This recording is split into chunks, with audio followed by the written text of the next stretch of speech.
일본 제국군에서 공을 세운 할아버지 덕분에 영웅적인 가문으로 존경받던 소녀가 환호성 속에 연단에 올랐습니다. 하지만 그녀의 첫마디에 일본 전체가 얼어붙었습니다. 죄송하지만 제 할아버지는 일제가 만들어낸 거짓 영웅에 불과했습니다. 도쿄 명문 고등학교에서 울려 퍼진 이 한마디와 함께 일본 전역이 발칵 뒤집어졌습니다. 일본 제국군의 영웅이었던 할아버지의 가방에서 발견된 태극기 한 장과 할아버지의 일기장, 모든 비밀은 그곳에서부터 시작되었습니다. 일본 교육계와 정치권이 발칵 뒤집힌 이 사건의 놀라운 진실, 지금 바로 알아보겠습니다. 안녕하세요. 저는 도쿄에 사는 고등학생 아카리입니다. 17살이 되던 날, 제 인생은 완전히 바뀌었어요. 모든 것은 할아버지의 밀실에서 우연히 발견한 태극기 한 장으로 시작되었습니다. 할아버지 생신에 선물을 찾으러 평소 출입 금지였던 다락방에 올라갔어요. 바닥에 낡은 나무판 아래 비밀 공간을 발견했고 그곳에서 낡은 상자를 꺼냈죠. 상자 안에는 태극기와 흑백 사진 그리고 일기장이 있었어요. 사진 속에는 젊은 할아버지로 보이는 남자와 한복을 입은 여성이 함께 있었습니다. 저희 집안은 대대로 일본의 전통을 중요시하는 극우 성향의 가문이었어요. 할아버지는 특히 한국과 중국에 관한 이야기만 나오면 표정이 굳어지셨죠. 그런 할아버지의 물건 중에 태극기가 있다는 건 상상도 할 수 없었습니다. 어머니의 부름에 급히 상자를 다시 숨겨두고 내려왔어요. 거실에서 할아버지와 눈이 마주쳤을 때 그분의 눈에 당혹감이 스쳐 지나가는 것 같았어요. 오늘 저녁 너와 할 이야기가 있구나. 그 말씀이 제 운명을 완전히 바꿔놓을 줄은 그때는 전혀 몰랐습니다. 우리 집은 도쿄 외곽의 조용한 주택가에 있었어요. 거실에는 항상 일본 국기인 히노마루와 우길기가 걸려 있었고 아버지는 지역 정치인으로 일본의 진정한 가치를 외치셨습니다. 어머니는 지역 보수 여성회의 회장이었고요. 매일 아침은 조상님 위패 앞에서 참배하며 시작했고 식사 전에는 일본에 태어난 것을 감사합니다 라는 기도를 올렸어요. 등교 전에는 히노마루 배지를 달아야 했고 역사 시간에는 집에서 들은 관점을 반복해서 말했죠. 선생님, 그건 사실이 아닙니다. 제 할아버지께서는 그렇게 행동하다 보니 친구들은 저를 극우파의 딸이라고 부르며 피했어요.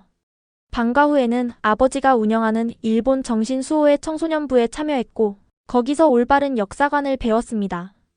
9살 때는 텔레비전에서 K-팝 가수가 나와 단순히 노래가 좋네요 라고 말했다가 할아버지께 혼이 났어요. 그날 밤 일본 전통 노래를 10번 반복해 부르며 반성문을 써야 했습니다. 그렇게 16년을 살아왔어요. 의심 없이 질문 없이 그저 좋은 일본인이 되기 위해 노력하면서요. 그런데 다락방에서 발견한 태극기 한 장이 제 확신을 흔들어 놓았어요. 할아버지와의 약속된 대화를 간절히 기다렸지만 운명은 우리에게 그 기회를 허락하지 않았어요. 그날 밤 식사 준비가 한창일 때 어머니가 저를 부르셨습니다.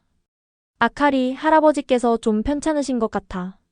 저녁 먹기 전에 잠깐 할아버지 방에 들러볼래? 할아버지 방에 들어서자 창백한 얼굴로 누워 계신 모습이 보였어요. 제가 다가가자 힘없이 미소를 지으셨죠. 아카리, 오늘 이야기하려 했던 것이 너무 피곤해서. 할아버지의 호흡이 불규칙해 보였어요. 괜찮아요, 할아버지. 푹 쉬세요. 내일 이야기해도 돼요. 제가 대답했지만 마음 한구석에서는 불안함이 피어올랐어요. 그날 밤 할아버지의 상태가 급격히 나빠져서 구급차를 불렀어요. 병원으로 향하는 구급차 안에서 할아버지는 제 손을 꼭 잡으셨습니다. 아카리, 내 서재 책상. 할아버지의 목소리는 너무 작아서 겨우 들을 수 있었어요. 비밀 서랍. 열쇠는. 그리고 눈을 감으셨죠. 그것이 할아버지의 마지막 말씀이었습니다. 장례식이 끝나고 일주일 후 가족들이 할아버지의 유품을 정리하기 시작했어요. 아버지는 할아버지의 방을 정리하셨고 어머니는 옷장을, 저는 서재를 맡았습니다. 서재에서 책장을 정리하던 중 문득 할아버지의 마지막 말씀이 떠올랐어요. 비밀 서랍. 할아버지의 책상을 자세히 살펴보니 겉으로 보이는 서랍 외에도 책상 밑에 작은 손잡이가 숨겨져 있었습니다. 조심스럽게 당겨보니 숨겨진 서랍이 열렸어요. 서랍 안에는 봉투가 하나 있었고 그 안에 열쇠와 쪽지가 들어 있었습니다. 쪽지에는 할아버지의 필체로 이렇게 적혀 있었어요. 아카리에게만. 다락방 남쪽 벽 나무판 뒤에 있는 내 진짜 이야기. 가슴이 두근거렸어요. 다락방. 그곳에 무언가 숨겨두셨다는 거군요. 하지만 가족들이 모두 집에 있을 때는 다락방에 올라갈 수 없었어요. 모두가 잠든 밤을 기다려야 했습니다. 그날 밤 조용히 다락방으로 올라갔어요. 손전등을 비추며 남쪽 벽을 찾았죠. 나무판들을 하나하나 살펴보니 하나가 다른 것들보다 약간 튀어나와 있었어요. 조심스럽게 그 판자를 당기자 뒤에 작은 공간이 드러났고 그곳에 나무 상자가 있었습니다. 열쇠로 상자를 열어보니 그 안에는 제가 처음 본 태극기와 일기장, 그리고 또 다른 봉투가 들어있었어요. 봉투를 열자 낡은 주소가 적힌 종이 한 장이 나왔습니다. 만월동 349-4 황금 사과나무 아래. 인터넷으로 검색해보니 만월동은 한국의 지명이었어요.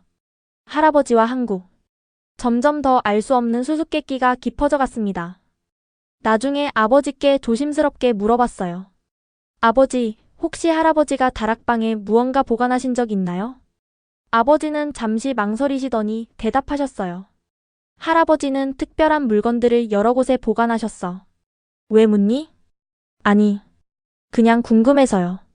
아버지의 눈빛이 무언가 숨기는 듯 했지만 더 이상 캐묻지 않았어요.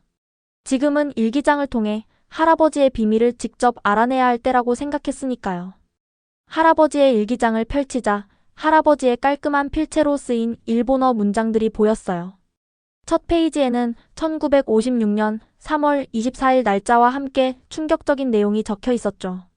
1956년 3월 24일. 오늘 내 인생이 완전히 바뀌었다. 더 이상 박지호가 아닌 사토 히로시로 살아가게 되었다. 새 이름, 새 신분, 새 국적. 모든 것이 새롭다. 하지만 내 가슴속 깊은 곳에는 여전히 한국인 박지호가 살아있다. 박지호? 사토 히로시? 할아버지의 본명이 박지호였다는 건가요? 할아버지가 한국인이었다고요? 계속 읽어내려가자 더 놀라운 사실이 드러났어요. 할아버지는 한국 전쟁 중 고아가 되었고 아버지의 친구였던 일본인 사토 아키라 씨가 일본으로 데려와 양자로 삼았다고 해요.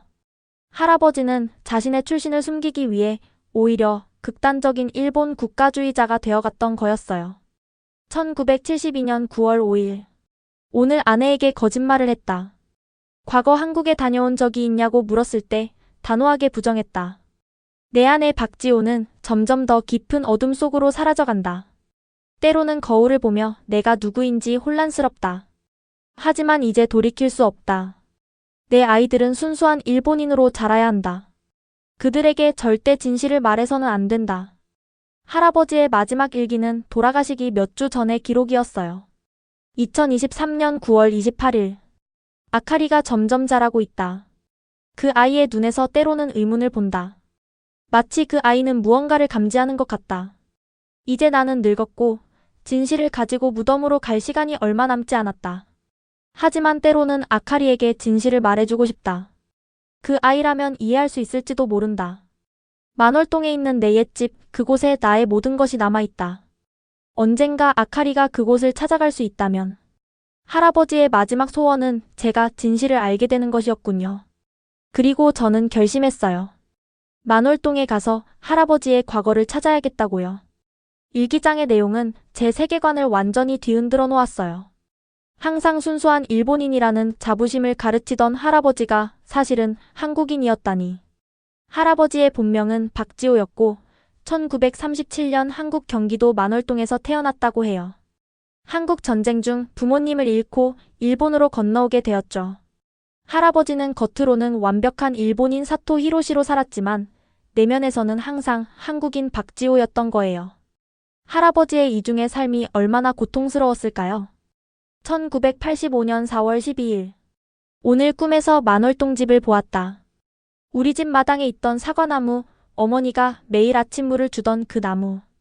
꿈에서 황금빛 사과가 주렁주렁 달려 있었다. 일본에 온 후 한 번도 고향에 돌아가지 못했다. 언젠가는 만월동의 그 집을 다시 볼 수 있을까? 아마도 이제는 다른 사람들이 살고 있겠지.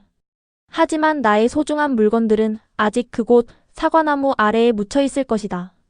그래서 황금 사과나무. 그건 할아버지 고향집 마당에 있던 사과나무였군요. 그리고 그 아래에 무언가 소중한 것이 묻혀 있다고요? 거울 속 제 모습을 바라봤어요. 눈가는 붉게 부어 있었지만 눈빛은 이전과 달랐습니다. 이제 저는 알고 있었어요. 저는 사토 아카리이면서 동시에 박지호의 손녀라는 사실을. 아침 식탁에서 부모님을 마주했을 때 모든 것이 달라 보였어요.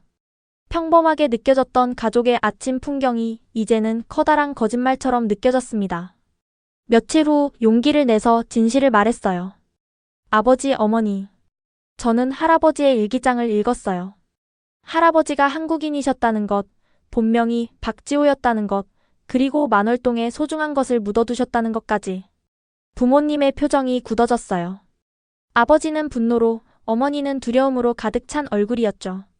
그건 결코 입 밖에 내서는 안 될 이야기야. 아버지가 책상을 내리쳤어요. 할아버지는 순수한 일본인이셨어. 이 일기장은, 이건 그저 소설이야. 할아버지의 문학적 상상력일 뿐이야. 아버지, 왜 진실을 인정하지 않으세요? 우리 가족의 뿌리는. 조용히 해. 아버지의 음성이 집안에 울려 퍼졌어요. 우리는 사토 가문이야. 우리 선조들은 대대로 일본의 명예로운 가문이었어. 그 어떤 거짓말도 우리의 혈통을 더럽힐 수 없어. 거짓말이라고요? 제 목소리가 높아졌어요. 할아버지의 고통스러운 삶이 거짓말이라고요? 어머니가 울음을 터뜨렸어요. 제발 그만해, 아카리. 이건 우리 가족의 수치야. 절대 밖으로 나가서는 안 돼. 수치라고요? 제 마음이 아팠어요. 할아버지의 진짜 정체성이 수치라고요? 그럼 저는요? 저도 반쪽은 한국인이잖아요. 제 정체성도 수치인가요?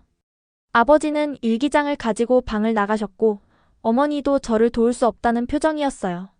그날 밤 제 방에서 울음이 터져나왔어요. 하지만 저는 포기하지 않기로 했어요. 할아버지가 그토록 그리워하던 고향을 찾아가야 했으니까요. 밤중에 노트북으로 시크릿 모드를 켜고 한국에 대한 정보를 찾기 시작했어요. 한국어 학습 사이트, 유튜브 동영상, 역사 자료들. 특히 한국과 일본의 역사적 관계에 대한 자료들은 충격적이었어요. 학교에서 배운 것과도 가정에서 들은 것과도 달랐거든요. 학교 도서관에서도 한국 관련 책을 찾아 읽었고 역사 선생님께서도 용기를 주셨어요. 역사는 복잡해, 아카리. 한 가지 관점으로만 볼 수 없어. 하지만 중요한 건 진실을 마주하는 용기야. 그게 진정한 애국이라고 생각해. 어느 날 어머니가 제 방에 갑자기 들어오셨고 한국어 학습 앱을 발견하셨어요. 아카리, 아직도 이런 짓을 하고 있었구나. 어머니, 이건 짓이 아니에요. 저는 제 뿌리에 대해 알고 싶을 뿐이에요. 어머니는 한참을 침묵하시더니 내 아버지에게는 말하지 않을게. 하지만 더 이상 이런 공부는 하지 말아줘. 제발. 라고 말씀하셨어요. 놀랍게도 어머니도 할아버지의 비밀을 알고 계셨어요. 나도 알고 있었어. 할아버지의 비밀을. 결혼 전부터. 그럼에도 어머니는 제가 한국에 대해 더 알아가는 것을 막으려 하셨어요. 하지만 저는 포기하지 않았습니다. 역사 수업 시간, 선생님께서 한일 관계의 역사적 쟁점에 대해 설명하셨어요. 사토 양, 이 문제에 대한 당신의 의견은 어떤가요? 평소라면 그건 한국의 일방적인 주장이라고 대답했겠지만, 이제는 달랐어요. 저는 역사는 다양한 관점에서 볼 필요가 있다고 생각합니다. 우리가 배워온 것이 유일한 진실이 아닐 수도 있어요. 이 말 한마디로 제 학교 생활은 완전히 바뀌었어요. 국가주의 청년의 친구들은 저를 배신자라고 불렀고 일부 학생들은 아버지께 제 변화에 대해 알렸어요. 하지만 마코토라는 친구가 제 곁을 지켜주었고 역사 선생님도 이해해 주셨어요. 그러던 중 한국 문화체험 프로그램이 있다는 소식을 들었고 아버지의 허락 없이도 참가하기로 결심했습니다. 17살의 반항은 결코 쉽지 않았지만 할아버지의 진실을 찾기 위해서라면 감수해야 했어요. 드디어 한국행 비행기에 올랐어요. 마코토와 함께 인천공항으로 향하는 비행 동안 설렘과 두려움이 교차했습니다. 처음 가보는 나라이지만 이상하게도 마음 한구석에서는 친숙함이 느껴졌어요. 한국에 도착해서 첫 이틀은 정해진 프로그램대로 서울의 명소들을 방문했어요. 경복궁, 인사동, 명동. 모두 책에서만 보던 곳들이었죠. 그리고 셋째 날, 저희 일본 학생들은 서울의 신일고등학교 학생들과의 교류 시간을 갖게 되었어요. 신일고등학교는 일본어 교육이 활발한 학교로 일본과의 자매결연 프로그램을 오랫동안 유지해왔다고 해요. 학교 건물은 현대적이면서도 아늑한 느낌이었고 복도에는 학생들의 다양한 문화교류 활동 사진들이 전시되어 있었습니다. 우리를 맞이한 한국 학생들 중에서 특히 민중군이 눈에 띄었죠. 그는 일본어를 정말 유창하게 구사했어요. 안녕하세요. 저는 신일고등학교 3학년 김민준입니다. 작년에 일본 교환학생 프로그램으로 도쿄에서 6개월 지냈어요. 일본 문화와 역사에 관심이 많습니다. 잘 부탁드립니다. 4-5명씩 조를 나누어 학교 투어를 했는데 운명처럼 저는 민준 군의 조에 배정되었죠.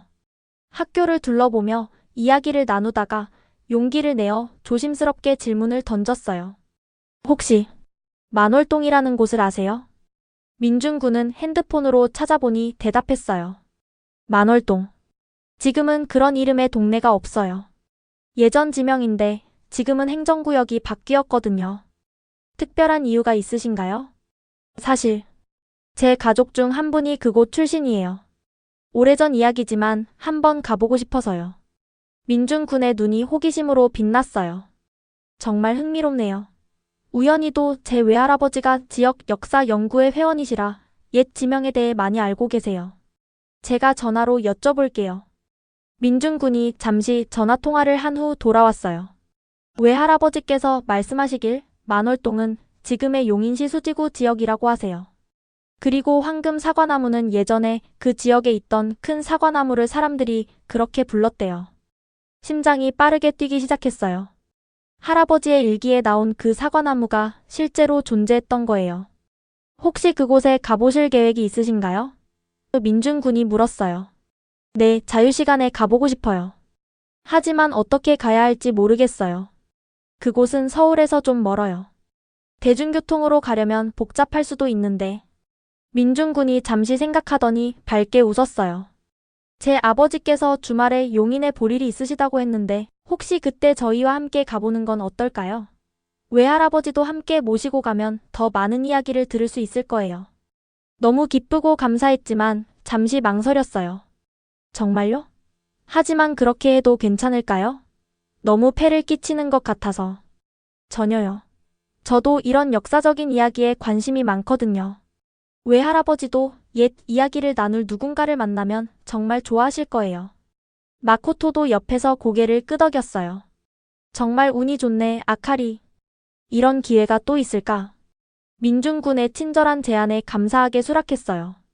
교류 프로그램이 끝난 후에도 우리는 연락처를 교환했고 주말에 만날 약속을 잡았습니다. 이렇게 첫 번째 한국 방문에서 운명적인 만남이 이루어졌고 할아버지의 고향을 찾아갈 준비가 되었습니다. 다음 날 아침 문화체험 프로그램의 일환으로 한국문화원을 방문했어요. 그곳에서 한복을 입고 전통 예술을 체험하는 시간이 있었죠. 특히 태극기 만들기 체험이 있었는데 작은 천에 태극 문양과 사괴를 그리며 제 손이 떨렸어요. 태극기를 그리는 순간 다락방에서 발견했던 할아버지의 태극기가 떠올랐어요. 그때 본 태극기와 지금 제가 그리고 있는 태극기. 같은 상징, 같은 의미를 가진 깃발이었습니다. 이 작은 깃발이 할아버지에게는 얼마나 큰 의미였을까요? 자신의 정체성을 상징하는 하지만 평생 숨겨야만 했던 그 상징. 점심 식사 후 프로그램에서 주어진 자유시간이 시작되었어요. 민준 군이 약속대로 마코토와 저를 만나러 왔고 우리는 만월동으로 향했습니다. 저희는 택시를 타고 갔어요.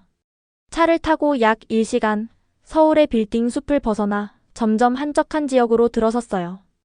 용인시 수지구에 도착해 민준 군의 안내를 따라 작은 공원으로 향했습니다. 이곳이 만월 기억의 숲이에요. 예전 만월동 주민들이 기억을 보존하기 위해 만든 공원이죠.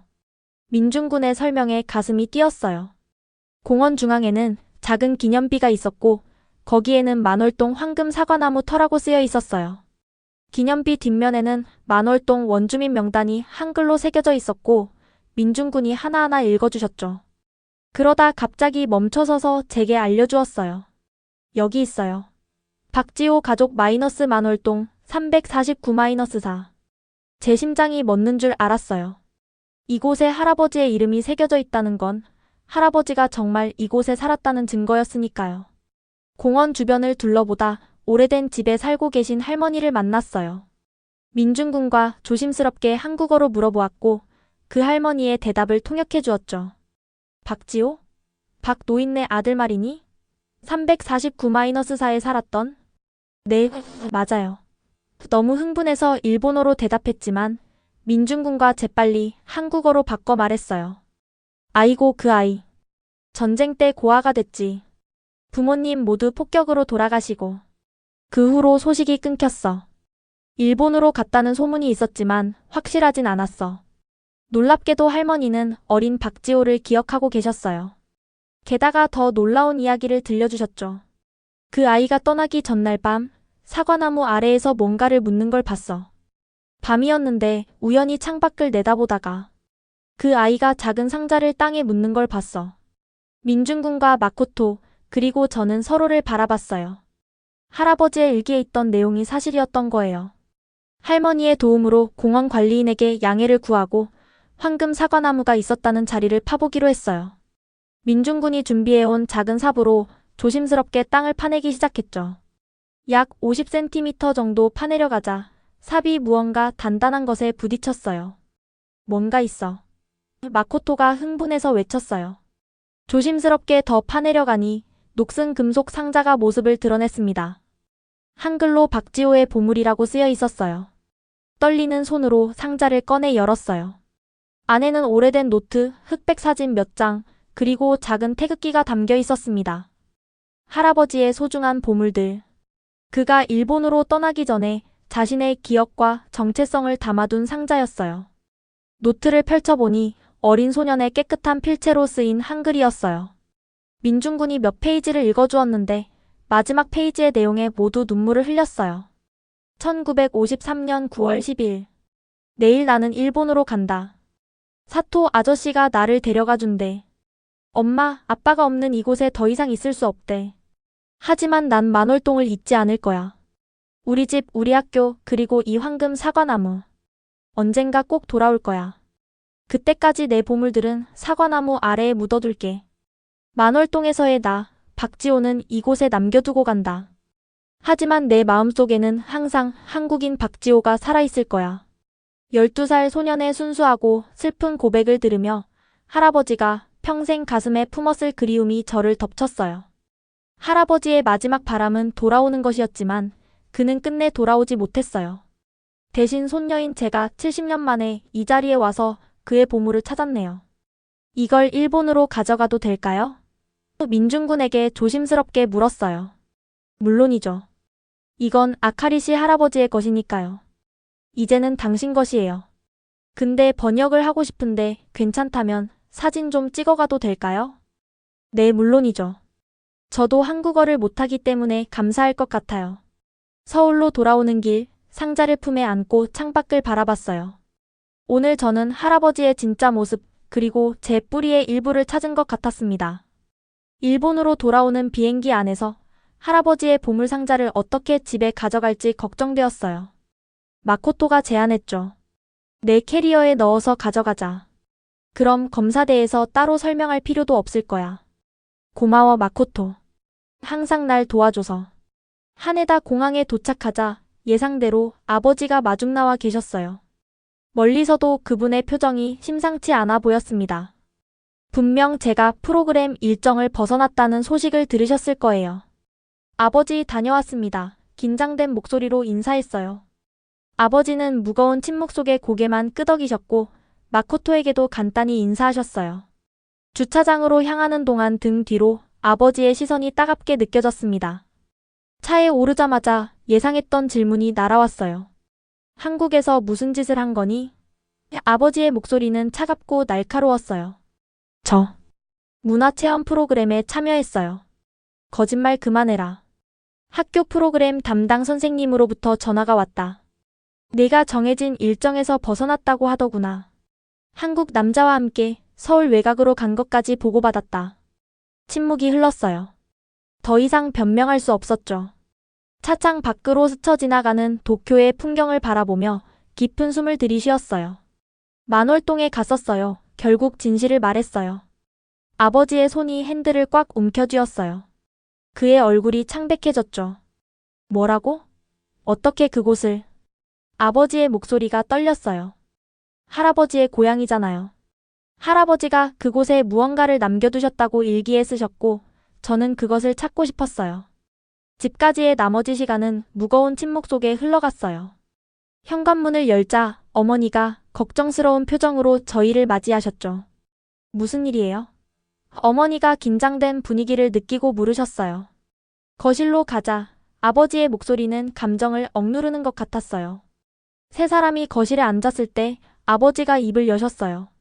아카리가 한국에서 만월동이라는 곳에 갔다 왔다는구나. 어머니의 얼굴이 창백해졌어요. 만월동? 어떻게 그곳을? 할아버지의 일기장을 읽었어요. 더 이상 숨길 필요가 없다고 생각했어요. 그리고 할아버지의 보물상자를 찾았어요. 안에는 어린 시절 일기와 사진, 그리고 태극기가 있었어요. 부모님의 표정이 굳어졌어요. 아버지는 분노로, 어머니는 두려움으로 가득 찬 얼굴이었죠. 어디 있지? 아버지의 목소리가 위협적이었어요. 마코토에게 맡겼다고 말할 수 없었어요. 친구까지 공경에 처하게 할 수는 없었으니까요. 지금은 말씀드릴 수 없어요. 아버지가 탁자를 내리쳤어요. 당장 가져와라. 그건 우리 가문의 수치야. 누구에게도 알려져서는 안 돼. 수치라고요? 제 목소리가 높아졌어요. 할아버지의 진짜 정체성이 어떻게 수치가 될 수 있어요? 할아버지는 평생 거짓말 속에서 살았어요. 자신이 누구인지 부정하며. 그게 얼마나 고통스러웠을지 생각해 보셨어요? 넌 아무것도 몰라. 아버지가 소리쳤어요. 내가 정치인이라는 걸 알면서. 내 지지자들이 이 사실을 알면 어떻게 되는지 알아? 극우 성향의 정치인의 아버지가 한국인이라니. 내 경력은 끝장이야. 그게 중요한가요? 가슴이 아팠어요. 진실보다 체면이 중요한가요? 할아버지는 평생 고통 속에서 사셨어요. 자신의 정체성을 부정하며. 저는 그런 삶을 살고 싶지 않아요. 어머니가 울음을 터뜨렸어요. 제발 그만해, 아카리. 이건 우리 가족의 수치야. 절대 밖으로 나가서는 안 돼. 수치라고요? 제 마음이 아팠어요. 할아버지의 진짜 정체성이 수치라고요? 그럼 저는요? 저도 반쪽은 한국인이잖아요. 제 정체성도 수치인가요? 아버지는 말없이 자리에서 일어나셨어요. 그의 얼굴에는 분노보다는 깊은 혼란과 두려움이 보였습니다. 문을 닫고 방으로 들어가시는 모습을 보며 처음으로 아버지의 고통도 이해할 수 있을 것 같았어요. 자신의 정체성 전체가 무너지는 기분일 테니까요. 그날 밤 마코토가 보물상자를 가져다 주었어요. 방문을 걸어 잠그고 상자를 다시 한번 열어봤습니다. 할아버지의 어린 시절 사진, 한글로 쓰인 일기장, 그리고 작은 태극기. 이것들은 제 뿌리의 일부였어요. 할아버지, 당신의 진실을 찾았어요. 이제는 그 진실을 당당히 마주할 거예요. 아버지가 지금은 받아들이지 못하더라도 언젠가는 이해하실 거예요.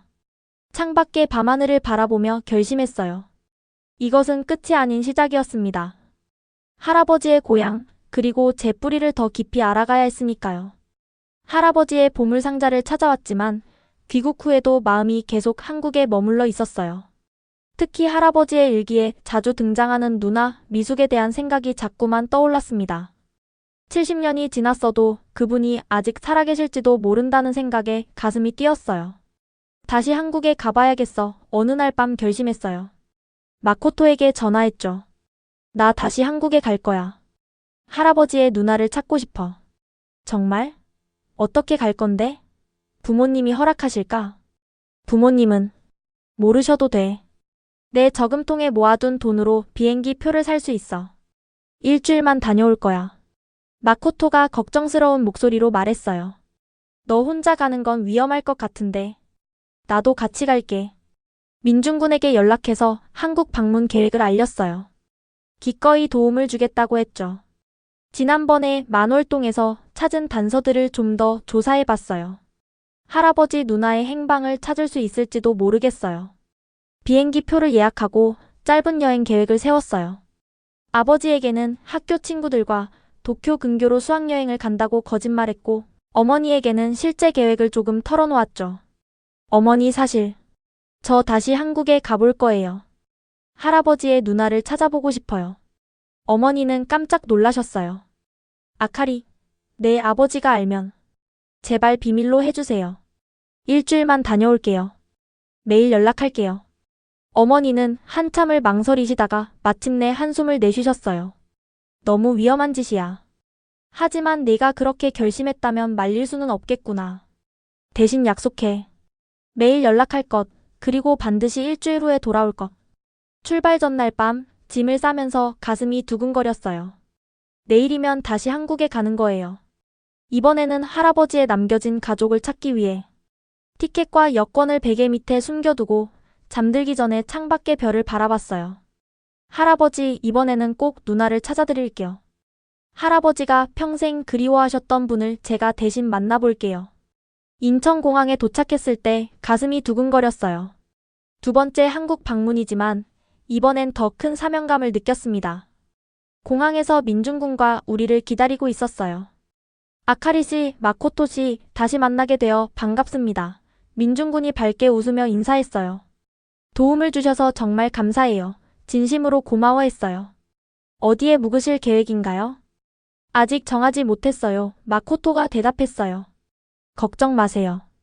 제 친구가 운영하는 작은 게스트하우스가 있어요. 외국인들이 많이 찾는 곳인데 지금은 비수기라 방이 남아있을 거예요. 민준군 덕분에 이태원 근처의 아담한 게스트하우스에 짐을 풀 수 있었어요.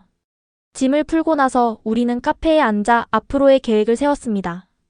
할아버지의 일기 번역을 마쳤어요. 민준군이 두꺼운 서류 뭉치를 건네주었어요. 특히 누나에 관한 부분을 중점적으로 살펴봤습니다. 번역본을 읽으며 할아버지의 삶이 더 선명하게 그려졌어요. 특히 누나 박미숙에 대한 언급이 많았죠. 1952년 5월 20일. 오늘 누나가 서울로 떠났다. 전쟁 때문에 학교가 무너져서 누나는 서울에 있는 학교로 전학 간다고 했다. 나도 함께 가고 싶었지만 아직 어리다고 안 된대. 누나 없이 이 집이 너무 외롭다. 1953년 9월 8일. 내일이면 일본으로 간다. 누나에게 편지를 썼다. 서울 주소로 보냈지만 전쟁 중이라 제대로 도착할지 모르겠다. 누나가 보고 싶다. 일본에 가기 전에 한 번만이라도 만나고 싶은데. 민준군, 이 주소? 일기에 적힌 서울 주소를 가리켰어요. 네, 봤어요. 옛날 주소지만 지금의 어느 지역인지 추적해 볼 수 있을 거예요. 일단 내일 만월동부터 다시 가보는 게 어떨까요? 혹시 그곳에서 더 많은 단서를 찾을 수 있을지도 모르니까요. 다음 날 아침, 우리는 다시 만월동으로 향했어요. 이번에는 민준군의 외할아버지도 함께 오셨죠. 박 할아버지는 80대 후반이셨지만 지역 역사에 대한 기억이 생생하셨어요. 만월동이라. 내가 어릴 때는 그 이름으로 불렸지. 지금은 행정구역이 바뀌어서 그렇지. 박 할아버지께서 말씀하셨어요. 만월 기억의 숲 공원에 도착했을 때 지난번 할아버지의 보물상자를 발견했던 장소가 새삼 의미 있게 다가왔어요. 공원 기념비 앞에 서서 할아버지가 어린 시절을 보냈던 이곳의 공기를 깊이 들이마셨습니다. 할아버지, 박지호의 가족에 대해 더 아시는 것이 있을까요? 조심스럽게 물었어요. 박 할아버지께서는 기념비의 명단을 유심히 살펴보셨어요. 박지호. 그래, 기억이 나는구나. 박씨 집안이 만월동 349-4에 살았지. 큰 기와집이었어. 할아버지를 아셨나요? 놀라서 물었어요. 직접 아는 사이는 아니었지만 그 집안은 알았지.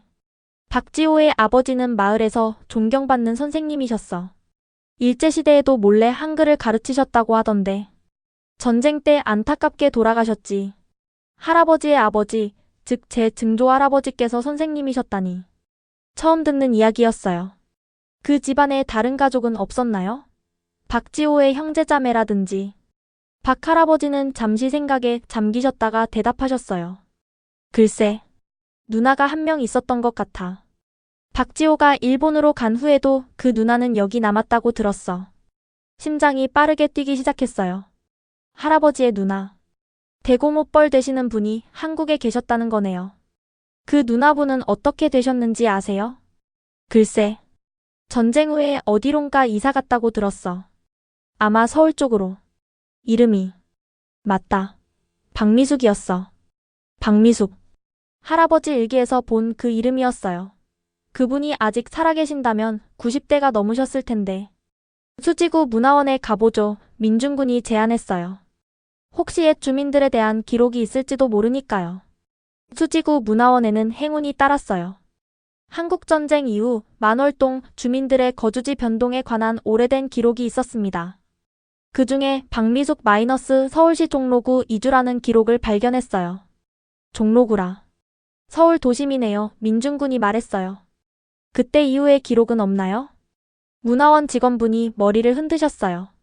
여기까지가 우리 문화원이 가진 기록의 한계예요. 그 이후의 행적은 종로구 주민센터나 다른 기관에서 찾아봐야 할 거예요. 바로 그날 오후 우리는 종로구로 향했어요. 주민센터는 이미 문을 닫은 시간이었지만 구내의 오래된 아파트 단지들과 노인정을 방문해 보기로 했죠. 여러 노인정을 방문했지만 별다른 성과가 없었어요. 마지막으로 찾아간 곳은 종로구의 오래된 아파트 단지 내 노인정이었는데 그곳에서 드디어 단서를 찾았어요. 민중군이 공손하게 어르신들께 다가가 물었어요. 안녕하세요, 어르신들. 혹시 박미숙이라는 분을 아시는지요? 1930년대 생이시고 만월동에서 오신 분일 거예요. 대부분의 어르신들은 고개를 저으셨지만 한 할머니가 관심을 보이셨어요. 박미숙이라고? 내가 아는 박미숙 씨는 김씨성을 가졌어. 김미숙으로 살았지. 만월동 출신 맞아. 가슴이 두근거렸어요. 드디어 단서를 찾은 걸까요? 정말요? 그분이 지금 어디 계신지 아세요? 할머니는 고개를 끄덕이셨어요. 1년 전까지 이 아파트에 살았어. 그런데 건강이 안 좋아져서 요양원으로 가셨다고 들었어. 어느 요양원인지 아세요? 글쎄, 기억이 잘 안 나는구나. 하지만 딸이 아직 이 아파트에 살고 있을 거야. 302호였던 것 같은데. 곧바로 302호로 향했어요. 떨리는 마음으로 초인종을 눌렀죠. 50대로 보이는 여성이 문을 열었어요. 안녕하세요. 혹시 김미숙 할머니의 따님 되시나요? 여성은 의아한 표정을 지으셨어요. 네, 그런데 무슨 일이시죠? 민중군이 상황을 설명했어요. 이분은 일본에서 오신 사토 아카리 씨인데요. 할머니의 어머니께서 혹시 만월동 출신의 박미숙 씨가 맞으신지 확인하고 싶어서요. 박미숙 씨의 남동생이 박지호라는 분이신데. 여성의 눈이 커졌어요. 지호 삼촌? 어머니가 항상 이야기하시던 그 동생 말씀이신가요? 온몸에 전율이 흘렀어요. 맞았어. 정말 할아버지의 누나를 찾은 거예요. 네, 맞아요. 박지호는 제 할아버지예요. 저는 그의 손녀입니다. 여성은 놀란 표정으로 우리를 안으로 초대하셨어요. 들어오세요. 믿을 수 없네요. 어머니가 평생 찾으셨던 동생의 가족이 집 안으로 들어가자 거실벽에 걸린 사진이 눈에 띄었어요. 젊은 여성의 사진이었는데 할아버지와 닮은 느낌이 있었죠. 저분이 제 어머니 박미숙이에요. 여성이 사진을 가리키며 말했어요. 저는 김영이라고 합니다. 어머니의 딸이죠. 정말 반갑습니다. 저는 사토 아카리이고 박지호. 제 할아버지는 일본에서 사토 히로시라는 이름으로 사셨어요. 영희 씨는 차를 내오며 이야기를 시작하셨어요. 어머니는 평생 동생을 찾으셨어요. 한국전쟁 때 헤어진 후 동생이 일본으로 갔다는 소식만 들었을 뿐 연락이 완전히 끊겼거든요. 여러 번 일본 적십자사를 통해 찾으려고 하셨지만 성공하지 못하셨어요. 할아버지도 누나를 많이 그리워하셨어요. 할아버지의 일기 내용을 들려드렸어요. 하지만 할아버지는 한국인 정체성을 완전히 숨기고 살아야 했거든요.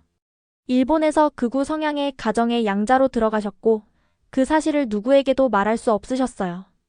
영희 씨의 눈에 눈물이 고였어요. 그렇군요. 어머니는 항상 동생이 잘 살고 있을 거라고 믿으셨어요. 지호 삼촌이 똑똑하고 씩씩했다고 자주 말씀하셨거든요. 할머니는 지금 어디 계신가요? 떨리는 마음으로 물었어요. 경기도 용인의 요양원에 계세요. 93세이시지만 정신은 아직 맑으세요. 어머니께 이 소식을 전하면 정말 기뻐하실 거예요. 그날 오후 우리는 영희 씨의 안내로 용인의 요양원으로 향했어요. 차 안에서 영희 씨는 어머니의 이야기를 더 들려주셨어요. 어머니는 전쟁 후 혼자 서울에서 공부하셨어요. 그리고 대학교 교수였던 제 아버지를 만나 결혼하셨죠. 저와 오빠 둘을 낳으셨고요. 하지만 항상 동생 이야기를 하셨어요. 특히 추석이나 설날 같은 명절에는 더욱 그리워하셨죠. 용인의 요양원에 도착했을 때 가슴이 터질 것 같았어요. 드디어 할아버지의 누나, 제 대고모를 만나게 되다니. 영희 씨가 먼저 들어가 어머니께 상황을 설명하셨어요. 잠시 후 우리를 불러주셨죠. 병실에 들어서자 침대에 앉아 계신 노인이 보였어요. 흰 머리에 주름진 얼굴이었지만 그 눈빛은 맑고 강렬했습니다. 할아버지의 눈과 닮았다는 생각이 들었어요. 할머니, 이분이 지호 삼촌의 손녀 아카리 씨예요.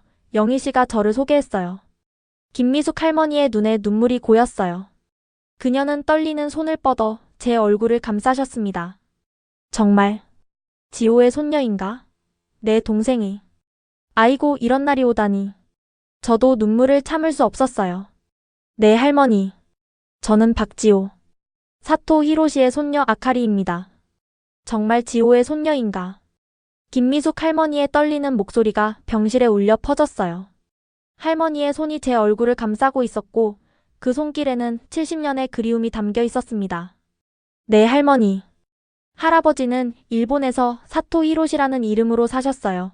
제 목소리도 감정으로 떨렸어요. 할아버지는 작년에 돌아가셨지만 마지막까지 누나를 그리워하셨어요. 할머니의 눈에서 눈물이 흘러내렸어요. 내 동생이 이제야 소식을 듣다니. 지호야. 할머니는 침대 옆 서랍에서 작은 사진첩을 꺼내셨어요. 떨리는 손으로 페이지를 넘기시더니 오래된 흑백 사진 한 장을 가리키셨죠. 이게 마지막으로 함께 찍은 사진이야. 지호가 일본으로 떠나기 몇 주 전에. 사진 속에는 12살 정도의 소년과 15쯤 되어 보이는 소녀가 나란히 서 있었어요. 둘 다 해맑게 웃고 있었지만 전쟁의 그림자가 드리워진 시대였기에 그 미소 뒤에는 불안함이 느껴졌습니다. 할아버지가 만월동에 묻어둔 보물 상자를 찾았어요. 가방에서 조심스럽게 사진 몇 장과 태극기의 복사본을 꺼냈어요. 원본은 너무 소중해서 일본에 두고 왔거든요. 할머니는 손을 떨며 그것들을 받아드셨어요. 이건 우리 집 앞에 있던 사과나무. 그리고 이건 지호의 10살 생일날 찍은 사진이구나. 방 안에 모두가 침묵 속에 그 순간을 지켜봤어요. 70년의 세월을 뛰어넘는 가족의 재회, 그것은 말로 표현할 수 없는 감동이었습니다. 할아버지는 어떻게 지내셨나요? 할머니가 물으셨어요. 행복하게 사셨니? 순간 망설였어요. 할아버지의 이중생활, 평생의 고통. 그것을 그대로 말해드려도 될까요? 하지만 진실은 때로 온전히 전해져야 한다고 생각했습니다. 할아버지는 양면의 삶을 사셨어요. 밖으로는 완벽한 일본인 사토 히로시였지만 속으로는 항상 한국인 박지호로 살았죠. 극우 성향의 양부모 밑에서 자신의 정체성을 완전히 숨겨야 했어요. 때로는 본인이 누구인지 혼란스러워 하셨다고 일기에 적으셨더라고요. 할머니의 눈에 깊은 슬픔이 스쳤어요. 그 아이가 그런 삶을 살았다니. 내가 알았더라면. 하지만 가족은 사랑하셨어요. 제가 덧붙였어요. 제 아버지를 정말 사랑하셨고 저도 많이 아끼셨죠. 다만 자신의 진짜 뿌리에 대해서는 끝까지 말씀하지 못하셨어요. 영희 이모가 차를 더 가져오셨고 우리는 밤늦게까지 이야기를 나눴어요. 할머니는 자신의 인생 이야기를 들려주셨죠. 동생이 일본으로 간 후 서울에서 학교를 다녔고 한국 전쟁을 겪었으며 나중에 대학 교수였던 남편을 만나 결혼했다고 해요. 계속해서 동생을 찾으려 했지만 박지호가 아닌 사토 히로시를 찾을 방법이 없었던 거죠. 평생 기다렸단다, 할머니가 말씀하셨어요. 명절이면 항상 지호의 빈자리를 생각했지. 이제라도 그 아이의 소식을 들을 수 있어 다행이구나. 다음 날 할머니의 요청으로 우리는 일찍 요양원을 다시 찾았어요. 할머니는 특별히 한복을 입고 계셨죠. 간호사의 도움을 받아 화장도 하셨고요. 오늘은 특별한 날이니까 할머니가 웃으시며 말씀하셨어요. 내 동생의 가족을 만났으니 가장 좋은 모습을 보여야지. 할머니는 오래된 나무 상자를 꺼내셨어요. 그 안에는 놀랍게도 할아버지가 보낸 편지가 있었습니다. 이건 지호가 일본으로 떠나기 전에 보낸 마지막 편지야. 몇 달 후에야 받았지만 평생 간직했단다. 편지를 펼쳐보니 어린 할아버지의 깔끔한 한글 필체가 보였어요. 민중군이 조용히 번역해 주었죠. 사랑하는 누나에게 나는 내일 일본으로 갑니다. 사토 아저씨가 나를 데려가 키우신대요. 한국에 혼자 남겨진 나를 불쌍히 여기셨나 봐요. 누나 미안해요. 누나를 두고 가게 돼요. 하지만 걱정 마세요. 나는 반드시 돌아올 거예요. 크면 돈을 많이 벌어서 누나를 찾아갈 거예요. 그때까지 건강하게 지내세요. 우리 황금 사과나무도 잘 보살펴주세요. 내가 묻어둔 보물 상자도 지켜주세요. 사랑하는 동생 지호가. 할아버지의 마지막 약속. 반드시 돌아올게라는 그 약속은 끝내 지켜지지 못했지만 70년 후 손녀인 제가 대신 그 약속을 이행한 셈이었습니다. 할머니는 제게 특별한 선물을 주셨어요. 작은 한옥 모양의 나무 상자였죠. 그 안에는 할머니의 반지와 함께 오래된 가족 사진 한 장이 들어있었습니다. 이건 우리 가족의 마지막 사진이야. 1950년 전쟁 직전에 찍은 거지. 내 증조부모님과 지호 그리고 나. 이걸 내 아버지에게 보여주렴. 그분도 자신의 진짜 뿌리를 알아야 할 테니. 정말 감사합니다. 할머니 선물을 소중히 받았어요. 아버지께 꼭 보여드릴게요. 할머니는 또 다른 물건을 꺼내셨어요. 낡은 비단 주머니였죠. 이건 내 증조할머니의 것이었어. 결혼할 때 어머니께서 주신 거란다. 대대로 딸에게 물려주는 갑오인데 이제 내가 가져가렴. 비단 주머니 안에는 작은 옥 장신구가 들어있었어요. 연꽃 모양으로 정교하게 새겨진 옥이었죠. 이건 너무 귀중한 물건인데 제가 가져가도 될까요? 당연하지. 내가 바로 우리 집안의 딸이니까. 이제 이 갑오는 내 것이야. 정우 삼촌이 제안을 하셨어요. 아카리 씨, 우리가 매년 추석에 만월동에 있는 선영의 성묘를 가요. 혹시 내년에 다시 한국에 와서 우리와 함께 할 수 있을까요? 선영이요? 네, 우리 조상들의 묘소가 있는 곳이에요. 증조할아버지, 증조할머니의 묘도 거기 있어요. 아마 할아버지도 그곳을 그리워하셨을 거예요. 정말 그러고 싶어요. 내년 추석에 꼭 올게요. 할머니가 기쁜 표정으로 말씀하셨어요. 그럼 정말 좋겠구나. 내 아버지도 함께 오면 더 좋을 텐데. 할머니 노력해 볼게요. 아버지를 설득해서 꼭 모시고 올게요. 헤어질 때 할머니는 제 이마에 입맞춤을 해주셨어요. 내 할아버지에게 이 말을 전해다오. 지호야, 누나가 널 사랑한다. 그리고 이해한다. 그 어려운 삶을 잘 살아주어서 고맙다. 눈물을 참으며 고개를 끄덕였어요. 꼭 전할게요, 할머니. 돌아가는 길, 차 안에서 할머니가 주신 선물들을 바라봤어요. 비단 주머니, 가족 사진, 그리고 할아버지의 편지. 이 모든 것이 저의 진짜 정체성을 증명하는 물건들이었죠. 게스트하우스로 돌아왔을 때 어머니에게 전화를 걸었어요. 어머니, 할아버지의 누나를 찾았어요. 아직 살아계셨어요. 정말이니? 어떻게 그런 기적이? 네, 어머니. 정말 기적이에요. 할아버지가 그토록 그리워하던 누나. 할머니는 할아버지도 평생 찾고 계셨대요. 아카리, 내가 이루어낸 일이 정말 대단하구나. 할아버지께서 정말 자랑스러워 하실 거야. 어머니, 아버지에게도 이 이야기를 전해도 될까요? 잠시 침묵이 흐른 후 어머니의 목소리가 들렸어요. 그래. 내 아버지도 이 이야기를 들어야 할 것 같아. 할아버지의 누나가 살아계시다는 사실이. 아마 아버지의 마음도 움직일 수 있을 거야. 이틀 후 한국에서의 마지막 날이 되었어요. 영희 이모의 집에서 가족들이 모두 모여 작별 파티를 열어주셨어요. 김미숙 할머니도 특별히 요양원에서 나와 참석하셨죠. 아카리야, 내가 이렇게 지호의 가족을 만날 수 있을 줄은 꿈에도 몰랐단다. 할머니가 제 손을 꼭 잡으며 말씀하셨어요. 이제 마음 편히 살 수 있겠구나. 저도 정말 행복해요, 할머니. 할아버지가 그토록 찾고 싶어 했던 가족을 제가 만났다니. 할아버지도 하늘에서 기뻐하실 거예요. 모두가 모여 사진을 찍었어요. 김미숙 할머니를 가운데 두고 세 세대의 가족이 함께 찍은 사진. 할아버지만 없는 것이 너무나 아쉬웠습니다. 인천공항으로 향하는 길, 창밖으로 한국의 풍경을 바라보며 생각했어요. 할아버지, 저 이제 돌아가요. 하지만 다시 올 거예요. 그때는 아버지와 함께요. 할아버지의 소원이 이루어지고 있어요. 이제 일본으로 돌아가 아버지와 마주해야 해요. 아버지는 어떤 반응을 보이실까? 화를 내실까? 아니면 이해해 주실까? 어떤 상황이 되더라도 저는 이제 두려움 없이 진실을 말할 수 있을 것 같았습니다. 할아버지의 가족을 찾았다는 이 기쁨은 어떤 것으로도 가릴 수 없으니까요. 비행기가 하네다 공항에 착륙했을 때 제 심장은 빠르게 뛰고 있었어요.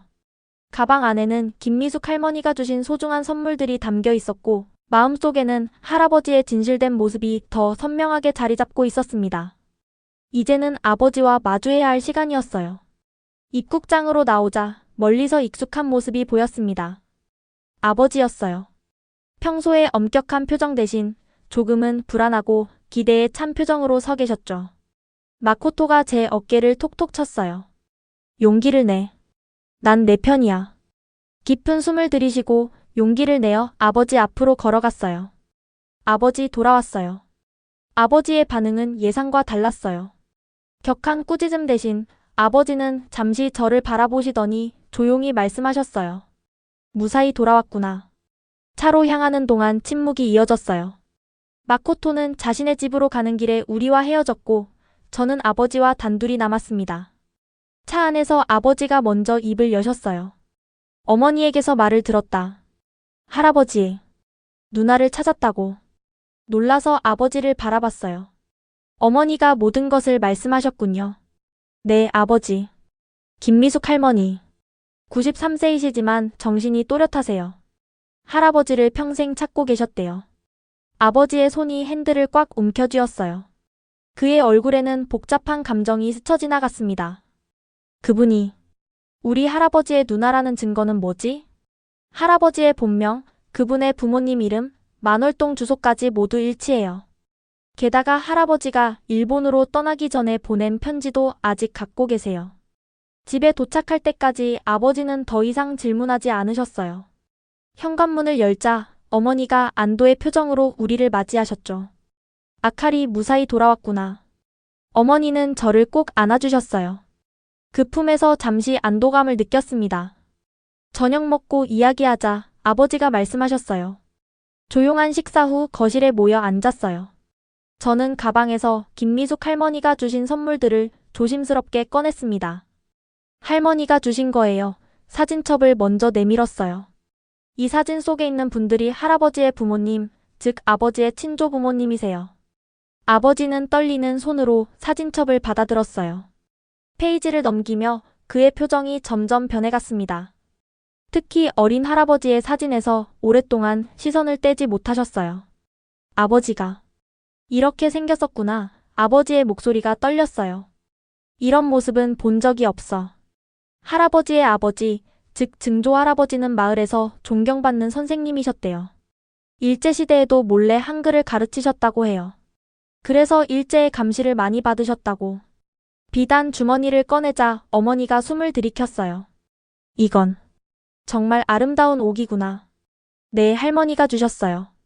대대로 딸에게 물려주는 가보라고 하셨어요. 마지막으로 할아버지가 보냈던 편지의 복사본을 아버지께 건네드렸어요. 이건 할아버지가 일본으로 떠나기 전에 누나에게 보낸 마지막 편지예요. 반드시 돌아오겠다고 약속하셨지만 결국 지키지 못하셨죠. 아버지의 눈에 눈물이 고였어요. 평생 감정을 잘 드러내지 않으셨던 아버지의 눈물을 처음 봤어요. 아버지, 저도 눈물이 났어요. 미안하다, 아카리, 아버지가 떨리는 목소리로 말씀하셨어요. 내가 너무 완고했구나. 할아버지의 진실을 부정하려고. 하지만 그건 내가 두려웠기 때문이야. 두려우셨다고요? 그래. 아버지가 한국인이라는 사실을 인정하면 내 정체성 전체가 무너질 것 같았어. 내가 누구인지 어디에서 왔는지 모든 것이 거짓이 될까봐 두려웠던 거야. 아버지의 솔직한 고백에 가슴이 아팠어요. 할아버지의 비밀이 아버지에게도 얼마나 큰 상처였는지 이제야 이해할 수 있었어요. 아버지, 이건 거짓이 아니에요. 우리는 두 나라의 피를 가진 거예요. 그건 부끄러운 게 아니라 특별한 것이라고 생각해요. 어머니가 조용히 아버지의 손을 잡아주셨어요. 여보, 아카리 말이 맞아요. 이건 부끄러운 게 아니에요. 그날 밤 늦게 아버지가 서재에서 무언가를 찾더니 제 방으로 찾아오셨어요. 아카리, 내게 보여줄 게 있다. 아버지가 내민 것은 작은 나무 상자였어요. 그 안에는 오래된 녹음기가 들어있었습니다. 할아버지께서 돌아가시기 전에 남기신 거란다. 내게는 할아버지가 세상을 떠난 후에 열어보라고 하셨지. 녹음기의 재생 버튼을 누르자 할아버지의 목소리가 흘러나왔어요. 이 녹음은 나 사토 히로시, 아니 박지호가 남기는 진실의 기록이다. 내가 세상을 떠난 후 내 아들 케니치와 그의 자녀들이 듣게 될 것이다. 할아버지는 자신의 인생 전체를 담담하게 들려주고 계셨어요. 한국에서의 어린 시절, 전쟁으로 부모님을 잃은 슬픔, 일본으로 오게 된 과정, 그리고 사토 가문의 양자가 되어 한국인 정체성을 숨기며 살아야 했던 고통까지. 케니치, 그리고 내 손주들에게 나는 항상 너희를 사랑했다. 하지만 진실을 말하지 못해 미안하다. 내가 한국인이라는 사실이 너희에게 부담이 될까봐 두려웠다. 하지만 이제는 알아야 할 때가 왔다. 너희의 피 속에는 한국의 혼이 흐르고 있다. 그것을 부끄러워하지 말고 자랑스럽게 여기기를 바란다. 나의 소원은 언젠가 너희가 만월동을 찾아가는 것이다. 내 고향, 내가 그토록 그리워했던 그곳을. 그리고 혹시 가능하다면 내 누나 미숙이를 찾아주었으면 한다. 그녀도 나를 찾고 있을지 모른다. 녹음이 끝났을 때 아버지와 저는 서로를 바라보며 눈물을 흘리고 있었어요. 할아버지의 진심 어린 고백, 그리고 마지막 소원. 그것은 이미 저희 손에 의해 이루어지고 있었습니다. 아버지. 제가 떨리는 목소리로 말했어요. 할아버지의 소원이 이루어졌어요. 우리가 만월동을 찾았고 할머니도 만났으니까요. 아버지는 고개를 끄덕이셨어요. 그래, 아카리. 내가 할아버지의 마지막 소원을 이루어 주었구나. 그리고 할머니가 아버지에게 전할 말씀이 있으세요. 내년 추석에 한국에 와서 선영에 같이 가자고 하셨어요. 할아버지의 부모님, 아버지의 친조 부모님 묘소가 있는 곳이래요. 아버지는 잠시 생각에 잠기셨다가 놀라운 말씀을 하셨어요. 그래. 가보는 게 좋겠구나. 나도 이제는 알아야겠어. 다음 날 아침, 아버지는 더 편안한 모습이었어요. 마치 무거운 짐을 내려놓은 것 같은 표정이었죠. 아카리, 오늘 서재로 와서 할아버지의 물건들을 정리하는 것을 도와주겠니? 이제는 제대로 보관해야 할 것 같구나. 함께 할아버지의 물건들을 정리하면서 아버지는 어린 시절 할아버지와의 추억을 들려주셨어요. 가끔 할아버지가 술에 취했을 때 한국 노래를 흥얼거리셨다는 이야기, 그리고 봄이 되면 항상 창가에 앉아 동쪽을 바라보셨다는 이야기. 내가 이해했더라면. 아버지가 중얼거리셨어요. 아버지의 그 슬픔을 함께 나눌 수 있었을 텐데. 서랍 깊숙한 곳에서 또 다른 상자가 나왔어요. 그 안에는 할아버지가 숨겨두었던 한국 관련 물건들이 있었습니다. 한글로 된 고전 문학책, 오래된 한국 지도, 그리고 할아버지가 어렸을 때 배웠던 한국 민요 악보까지. 아버지는 이 모든 것을 갖고 계셨던 거군요. 아버지가 물건들을 하나하나 살펴보며 말씀하셨어요. 평생 자신의 뿌리를 그리워하면서도 우리에게는 말씀하지 않으셨어. 그날 저녁 아버지는 더 놀라운 결정을 내리셨어요. 아카리, 나도 한국어를 배우고 싶구나. 내가 추천할 만한 책이나 앱이 있니? 너무 놀라서 말을 잇지 못했어요. 아버지가 한국어를, 평생 혐오하고 부정했던 그 언어를 배우고 싶다니. 물론이에요, 아버지. 제가 좋은 앱도 알려드리고 함께 공부할 수도 있어요. 마지막으로 아버지는 서재 책장에서 할아버지의 일기장들을 모두 꺼내셨어요. 그동안 숨겨두었던 일기장들, 그리고 제가 처음 발견했던 그 일기장까지 모두요. 이제 이것들을 제대로 보관하고 읽어볼 시간이구나. 할아버지의 진짜 목소리를 들을 때가 됐어. 창밖으로 별이 빛나는 밤하늘을 바라봤어요. 마치 할아버지가 저희를 지켜보고 있는 것 같았습니다. 할아버지, 드디어 아버지의 마음이 열렸어요. 할아버지의 소원이 이루어지고 있어요. 손에 든 할아버지의 일기장을 가슴에 안고 평화로운 마음으로 잠이 들었습니다. 이제 진정한 화해의 여정이 시작된 거예요. 아버지의 마음이 열린 후 우리 가족에게는 많은 변화가 찾아왔어요. 아버지는 할아버지의 녹음과 일기를 통해 자신의 뿌리에 대해 더 알아가기 시작했고, 저는 민중군의 도움으로 할아버지의 일기 번역본을 하나씩 아버지께 전해드렸습니다. 한국의 친척들에게서 연락이 왔다. 어느 날 아침 아버지가 말씀하셨어요. 영희 씨라고 했나? 할아버지 누나의 딸 말이야. 네, 영희 이모예요. 무슨 연락이었어요? 추석에 관한 내용이었어. 선영에 함께 가자고. 그리고 김미숙 할머니가 나를 만나고 싶어 하신다고. 아버지의 표정에서 복잡한 감정이 읽혔어요. 두려움과 기대, 그리고 호기심이 뒤섞인 표정이었죠.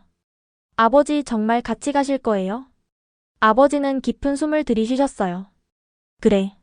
가봐야겠다. 내 진짜 뿌리가 있는 곳이니까. 그 순간, 아버지가 이런 결정을 내리기까지 얼마나 큰 용기가 필요했을지 깨달았어요. 평생 구축해온 정체성이 흔들리는 상황에서 진실을 마주하기로 한 것이니까요. 한 달 후, 아버지는 더 놀라운 결정을 내리셨어요. 지역 정치계에서 은퇴하고 한일문화교류재단을 설립하기로 하셨다는 거였어요. 이제 숨길 필요가 없단다. 기자회견을 앞둔 아침 아버지가 말씀하셨어요. 우리 가족의 역사는 부끄러운 게 아니야. 오히려 한일 양국의 아픈 역사 속에서 화해와 이해를 위한 다리가 될 수 있어. 아버지의 기자회견은 작은 파장을 일으켰어요. 극우 정치인의 충격 고백 내 아버지는 한국인이었다라는 헤드라인이 신문을 장식했죠. 일부 지지자들은 배신감을 느꼈지만 의외로 많은 사람들이 아버지의 용기와 솔직함을 지지했어요. 내 아버지가 정말 대단하구나 라고 마코토가 말했어요. 이런 고백은 엄청난 용기가 필요했을 텐데. 학교에서도 분위기가 달라졌어요. 예전에 저를 멀리했던 친구들이 다시 다가오기 시작했고 역사 선생님은 제 가족 이야기를 수업 자료로 활용하고 싶다고까지 하셨죠. 한일 관계의 복잡한 역사 속에서 개인의 삶이 어떻게 영향을 받는지 보여주는 소중한 사례입니다. 선생님이 말씀하셨어요. 일본인 조부모님도 처음에는 충격을 받으셨지만 곧 이해해 주셨어요. 할머니는 특히 할아버지의 녹음을 들으시고 많이 우셨죠. 히로시가 그런 아픔을 안고 살았다니. 우리가 알았더라면 덜 고통스럽게 해줄 수 있었을 텐데. 추석이 다가오면서 우리 가족은 한국 방문을 준비했어요. 아버지는 한국어 공부를 열심히 하셨고 어머니도 간단한 인사말을 배우셨죠. 저는 마코토와 함께 한국어 실력을 더 키웠고요. 추석 전날 인천공항에 도착했을 때 영희 이모와 정우 삼촌이 마중 나와 있었어요. 아버지가 긴장한 표정으로 인사하셨죠. 안녕하세요. 저는 케니치입니다. 영희 이모는 눈물을 참으며 아버지를 안아주셨어요. 정말 지호 삼촌을 닮으셨네요.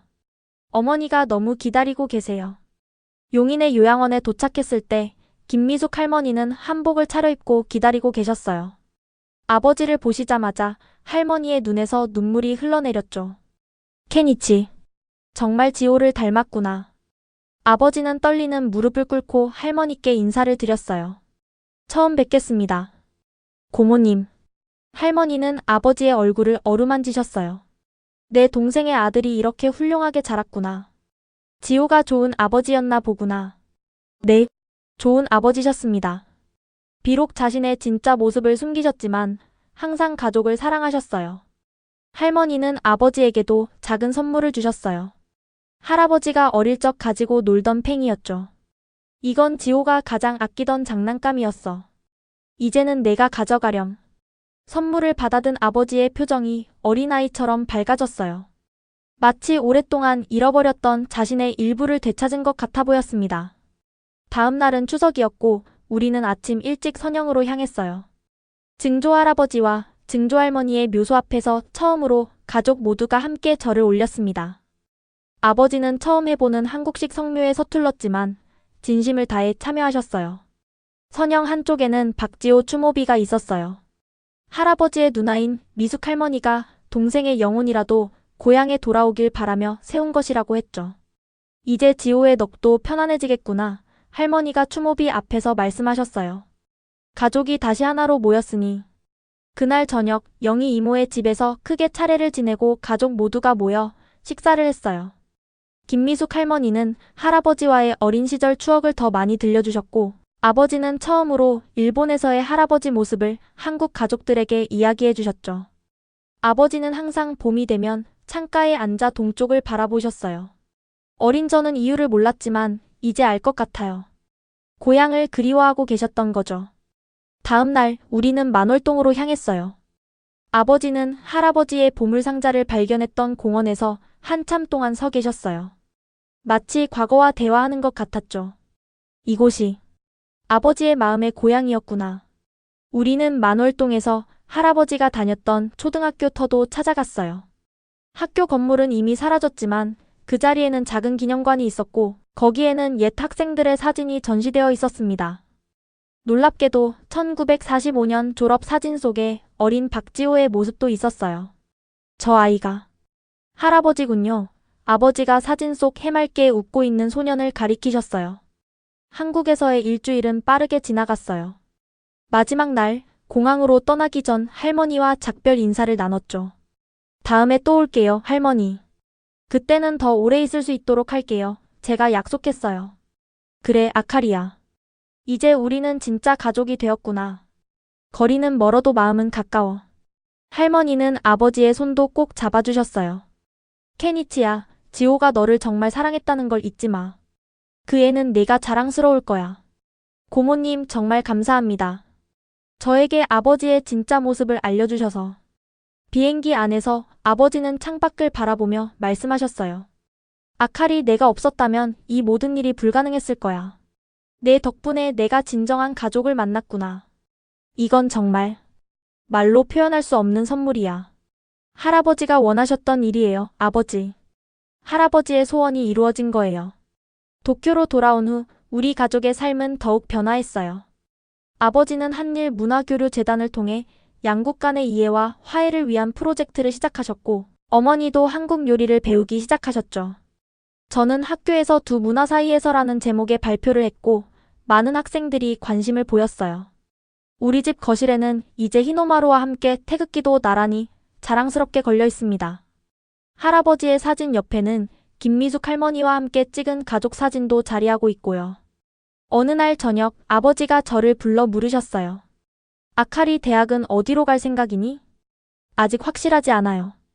하지만 한일 관계나 동아시아 역사를 공부하고 싶어요. 아버지는 미소 지으셨어요. 좋은 생각이구나. 서울대학교와 도쿄대학교 교환학생 프로그램도 있다는데 관심 있니? 정말요? 그럼 정말 좋을 것 같아요. 그날 밤 창밖의 별을 바라보며 할아버지께 말을 건넸어요. 할아버지, 이제 우리 가족이 하나가 되었어요. 할아버지의 두 세계가 마침내 만났어요.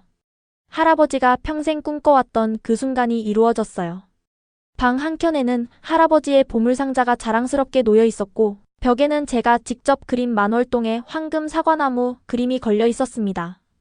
이제 저는 제 정체성을 부끄러워하지 않고 두 문화의 다리가 되어 살아갈 준비가 되어 있었어요. 우리는 더 이상 거짓말 속에서 살지 않습니다. 할아버지의 용기와 희생을 기억하며 진실된 모습으로 서로를 사랑하는 가족이 되었으니까요. 여러분 오늘 사연 어떠셨나요? 일본 극우 집안의 여고생 아카리가 할아버지의 숨겨진 한국인 정체성을 발견하고 자신의 뿌리를 찾아가는 여정이었습니다. 인생은 때로 우리가 알던 진실이 완전하지 않을 때가 있죠. 아카리의 용기 있는 행동은 오랜 세월 숨겨져 온 가족의 비밀을 드러내고 새로운 시작을 만들어냈습니다. 여러분의 가족 역사 속에도 아직 발견되지 않은 이야기가 있을지도 모릅니다. 오늘 밤 어쩌면 여러분도 자신의 교과서 한 페이지를 찢어볼 용기가 생기지 않을까요? 지금까지 코리아 원더풀이었습니다. 감사합니다.